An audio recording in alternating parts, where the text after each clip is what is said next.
அனைவருக்கும் வணக்கம். நாங்கள் மானிப்பாய் பிரதேச சபை தவிசாளர் உபதவிசாளர் உறுப்பினர்கள் இன்றைக்கு ஒரு ஊடக சந்திப்பை செய்வதற்காக இங்கு வந்திருக்கிறோம். இந்த ஊடக சந்திப்பினுடைய நோக்கம் அண்மை காலமாக மானிப்பாய் பிரதேச சபை சார்ந்த பல பொய்யான செய்திகள் சமூக வலைத்தளங்களிலே அதிகம் பரப்பப்பட்டு இருக்கிறது. இருப்பினும் அண்மையிலே ஒரு செய்தி, மிகவும் பாரதூரமான ஒரு செய்தியை பம்பன் நெட், நியூ ஜப்னா போன்ற பல ஊடகங்களிலே ஒரு செய்தி வந்திருக்கிறது. அண்மையிலே இராணுவத்தினரால் மாதகளிலே விடுவிக்கப்பட்ட காடாப்புலம் என்கின்ற காணியிலே பெண்கள் நடமாட்டம் இருப்பதாகவும், தவிசாளர் மாமா வேலை பார்க்கிறாரா என்ற கேள்வி பொருந்தும்படியாக அங்கே பல்வேறுபட்ட லீலைகள் நடக்கிறது என்று 2 பேருடைய படத்தை எடுத்து அந்த வலைத்தளங்களிலே ஆதாரமாக போட்டு ஒரு செய்தி மிக வேகமாக பரவி வந்தது. இது சம்பந்தமான ஒரு விளக்கத்தை தான் நாங்கள் இன்றைக்கு தரப்போகிறோம். என்னென்றால், காடாப்புல காணி இராணுவத்தினரால் அண்மையிலே விடுவிக்கப்பட்டு எங்களிடம் ஒப்படைக்கப்பட்டது. அந்த காணி ஒரு அரச காணி, பிரதேச சபையினுடைய காணி. அந்த காணிக்கு நாங்கள் 2 காவலாளிகளை, ஒருவர் இரவு காவலாளி, மற்றையவர் பகல் காவலாளி, 2 காவலாளிகளை நியமித்து அதை நாங்கள் பராமரித்து வருகிறோம். கடந்த ஞாயிற்றுக்கிழமை அன்று ஒரு பாதி உள்ளுக்குள்ளே இருக்கக்கூடிய ஒரு பாதி கேட் களவாடப்பட்டிருந்தது. இந்த செய்தி இரவு நேர காவலாளியினால் ஓஏசிக்கு தெரிவிக்கப்பட்டவுடன் மறுநாள் திங்கட்கிழமை அது சம்பந்தமான போலீஸ் முறைப்பாடு செய்த பின்னர் பகல் நேர காவலாளிக்கான சம்பள கொடுப்பனவையும் நிறுத்தி வைத்திருந்தார். இது ஈகோட்டின்படி ஒரு அரச நிறுவனம் செய்யக்கூடிய செயற்பாடுகள். ஆகவே அது சரியாக செய்யப்பட்டிருக்கிறது. அதன் பின்னர் அதற்கு மறுநாள், திங்களுக்கு மறுநாள் செவ்வாய்க்கிழமை அந்த காணிக்குள்ளே பகல் காவலாளியோடு சேர்த்து இன்னொரு ஊழியரையும், பகல் ஊழியரையும் அந்த காணிக்கு அனுப்பியிருந்தோம். முழு நேரமாக அங்கு நிற்கும்படியும் அங்கு துப்புரப்பணிகளை செய்யும்படியும். ஏனென்றால் போலீஸ் முறைப்பாடு செய்திருந்த காரணத்தினாலே அங்கே போலீஸ் அன்றைக்கு வாய்முறைப்பாடு எடுப்பதற்கு வரலாம் என்று 2 நியமித்திருந்தோம். அதிலும் பகல் நேர காவலாளியை சொல்லியிருந்தோம், போலீஸ் எந்த நேரமும் வரலாம், தயவு செய்து அந்த இடத்தை விட்டு போக வேண்டாம், சாப்பாட்டுக்கு கூட போக வேண்டாம் என்ற ஒரு செய்தியை சொல்லிவிட்டு நாங்கள் வந்திருந்தோம். அன்றைக்கு 12க்கும் 1 மணிக்கும் இடையிலே ஊடகவியலாளர் என்று சொல்லிக்கொண்டு கஜி ரிப்போர்ட்டர் அனுமதி பெறாமல் எங்களுடைய காணிக்குள்ளே, அரச காணிக்குள்ளே போவதற்கு எங்களிடம் எந்த விதமான அனுமதியும் பெறாமல் உள்ளே சென்றிருக்கிறார். ஆகவே அந்த காவலாளி அவரை அனுமதி பெற்று வரும்படியாக கூறியிருக்கிறார். பிரதேச சபையினுடைய தவிசாளர் அல்லது செயலாளரிடம் அனுமதி பெற்று வாருங்கள், உள்ளே விடலாம் என்று. ஆகவே அங்கே போனவர் எந்த அனுமதியும் இல்லாமல் அந்த நேரம் அந்த பகல் நேர காவலாளியினுடைய மனைவியார் அவருக்கு சாப்பாடு எடுத்துக்கொண்டு உள்ளே போயிருக்கிறார், அதை கொடுப்பதற்காக போயிருக்கிறார். அந்த பெண்ணினுடைய பின்புறமாக அந்த படத்தை எந்த அனுமதியும் இல்லாமல் அவாவை போட்டோ எடுத்துட்டு, அதன் பின்னர் அந்த பகல் நேர காவலாளியை அல்லாமல் அவரோடு சேர்த்து அனுப்பப்பட்டிருந்த இன்னொரு ஊழியரை படம் பிடித்து விட்டு அந்த 2 படத்தையும் சமூக வலைத்தளங்களுக்கு அனுப்பப்பட்டிருக்கிறது. அனுப்பப்பட்ட பின்னரே இந்த செய்தி பரவலாக போடப்பட்டிருக்கிறது. நாங்கள் இதை ஏன் சொல்லுகிறோம் என்றால், இந்த செய்தியினாலே பாதிக்கப்பட்டிருப்பது 2 குடும்பங்கள். எங்களை நம்பி வேலைக்கு வந்த, அதுவும் நிரந்தரம் இல்லாத, வெறும் 1800 ரூபாய் சம்பளத்தோடு ஒரு நாள் கழிக்கின்ற ஒரு ஏழ்மை நிலையில் இருக்கக்கூடிய 2 குடும்பங்கள் மிக பயங்கரமாக பாதிக்கப்பட்டிருக்கிறது. அந்த போடப்பட்ட அந்த படம், அந்த இளைஞனுடைய படம் போடப்பட்டதனாலே அவர்களுடைய குடும்பத்துக்குள்ளே மிகப்பெரிய பிரச்சனை இரவு முழுவதும் நடந்திருக்கிறது. அதுபோல அந்த பெண், இதில் எங்களுக்கு அருகிலே இருப்பவர் தான் அந்த பெண், அதுவும் ஒரு கற்பவதி. அதை கூட பார்க்காமல், அப்படி கூட ஒரு அந்த மனிதாபிமானம் கூட இல்லாமல் இந்த செயலை செய்தது என்பது உண்மையாக ஏற்றுக்கொள்ள முடியாது. பொதுவாக சமூக ஊடகங்கள் சரி, இப்படி ஒரு செய்தியை ஒருவர் தருகிறார், இப்படி ஒரு படங்களை ஒருவர் அனுப்புகிறார் என்றால் அதை அரச நிறுவனத்திடம் விசாரிக்க வேணும். விசாரிக்காமல், அரச நிறுவனத்திடம் விசாரிக்காமல் எங்களிடம் அதை தொடர்பு கொண்டு இப்படி நடக்கிறதா என்று கேட்டிருக்க வேண்டும். ஆகவே அதையும் செய்யாமல் அதிலே சில சமூக ஊடகங்கள் பதிவேற்றியதனாலே இன்றைக்கு உழைப்பு என்கின்ற அந்த ஒரு தங்களுடைய வாழ்வாதாரத்தை தாங்கள் பார்த்துக் கொள்ளணும் என்று வந்தவர்கள் தங்களுடைய வாழ்வே பாதிக்கப்படுகிற ஒரு நிலையில அவல நிலையில இருக்கிறது.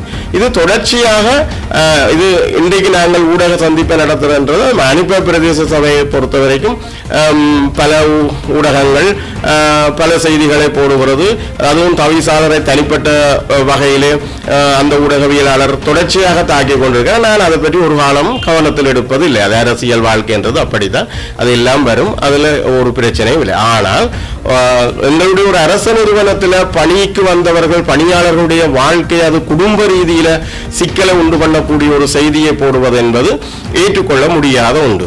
நாங்கள் இதில் என்ன கேட்கிறோம் என்றால் சமூக வலைத்தளங்கள் உண்மையான பிரச்சனைகளை வெளியிலே கொண்டு வர வேண்டும். நாங்கள் அதை மதிக்கிறோம். இந்த நாட்டிலே பல்வேறுபட்ட பிரச்சனைகள் இருக்கிறது, உண்மையாக வெளியில கொண்டு வர வேண்டிய பல பிரச்சனைகள் இருக்கிறது, நாங்கள் அதை மதிக்கிறோம். ஆனால் ஒரு நிறுவனத்திலே பணிபுரிகின்ற பணியாளர்கள் ஒரு அரச நிறுவனத்தினுடைய காணிக்குள்ள ஒரு விஷயம் நடைபெறுகிறது என்கின்ற ஒரு செய்தி உங்களுக்கு கிடைக்கப்பெற்றால் அதை அந்த அரச நிறுவனத்தோடு கேட்டு உறுதிப்படுத்த பின்னர் அந்த அதில் போடுவதிலே நாங்கள் எந்த விதமான வருத்தத்தையும் தெரிவிக்க போறது இல்லை. ஏனென்றால் இன்றைக்கு எங்களை பொறுத்த வரைக்கும் ஊடகம் மிகவும் தேவையானது. என்னோட ஊடகம் தான் ஒரு ஜனநாயக ரீதியான ஒரு முன்னோக்கி செல்வதற்கான ஒரு பக்கபலமாக இருக்கிறது. ஆனால் அதே ஊடகங்கள் இந்த மாதிரியான பிரச்சனைகளை போகிற பொழுது இது போன்ற இவர்களை போன்ற மிக ஏழ்மையான அவர்களை போன்ற மிக ஏழ்மையான மக்கள் பாதிக்கப்படுகிறார்கள். அதிலும் ஒரு பெண்ணினுடைய படத்தை எடுத்து போடுவதாக இருந்தால் அதிலும் அந்த காவலாளி சொல்லி இருக்கிறார், அது பகல் ஓச்சருடைய மனைவி சாப்பாடு எடுத்து கொண்டு வந்தது என்று கூட சொல்லி இருக்கிறார். அதை கூட கேட்காமல் அதை இல்லைன்னா எங்களுக்கு எடுத்து அதை விசாரிச்சிருக்கணும், இப்படி நடக்குதா இப்படியாண்டு கேட்டிருக்க வேணும். அதை கூட இல்லை. அதற்கும் பின்னாலே திரும்பி போய் 2 பேரை அழைத்து வந்து சிஐடி என்று சொல்லி தங்களை உள்ளே வரும்படியாக கேட்டிருக்கிறார்கள். அதற்கும் அந்த இளைஞன் நீங்கள் அது யாராக இருந்தாலும் அரச காணிக்குள்ளே வருவதாக என்றால் அனுமதியோடு வர வேண்டும், நீங்கள் அனுமதியை எடுத்து வாருங்கள் என்று அந்த 2 பேரும் போய்விட்டார்கள். நாங்கள் இது தொடர்பாக பண்டத்தரப்பு போலீஸ் நிலையத்திலே சரியான முறைப்பாடு இந்த பெண்மணி போய் போட்டிருக்கிறார். தன்னுடைய வாழ்க்கையில் எவ்வளவு இது பாதிக்கப்பட்டிருக்கு, எவ்வளவு பிரச்சனை இருக்குன்னு போட்டிருக்கு. இதுக்கும் முன்னரும் ஒரு செய்தியை ஒரு அரச நிர்வாகம் சார்ந்த செய்தி போடப்பட்டிருந்தது. அது ஊடகவியலாளர்களே ஆதாரம் இல்லாமல் ஒரு மானிப்பாயிலே ஒரு கட்டடம் கட்டப்படுவதாகவும் அது பிரதேச சபை முழுக்க ஊழல் என்றும் அனுமதியற்று வழங்கப்பட்டிருக்கிற கட்டிடம் என்றும் ஒரு பாரிய செய்தி போடப்பட்டிருந்தது. அந்த கட்டிடம் கூட நாங்கள் பிரதேச சபையினால் முழுமையான அனுமதியோடு அதிலும் 6 மாத காலமாக அந்த கட்டிடத்துக்கான அனுமதி கொடுப்பதா விடுவதா என்று மிக தீவிரமாக ஆராய்ந்து ஜூடிஏ அதிகாரிகளை கூட அந்த இடத்திற்கு அழைத்து எல்லாம் ஆராய்ந்து விட்டு முறையாக அனுமதி வழங்கப்பட்ட பின்னரே அந்த கட்டடம் கட்டப்பட்டது.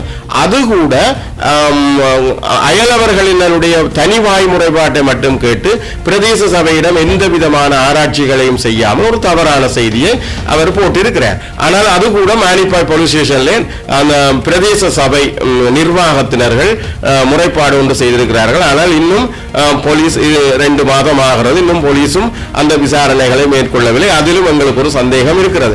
நாங்கள் ஏன் இதை சொல்லுகிறோம் என்றால் ஒரு தனிப்பட்ட ஏழை எளிய மக்களுடைய அதுவும் இன்றைக்கு பெண்மை என்பது மதிக்கப்பட வேண்டியது.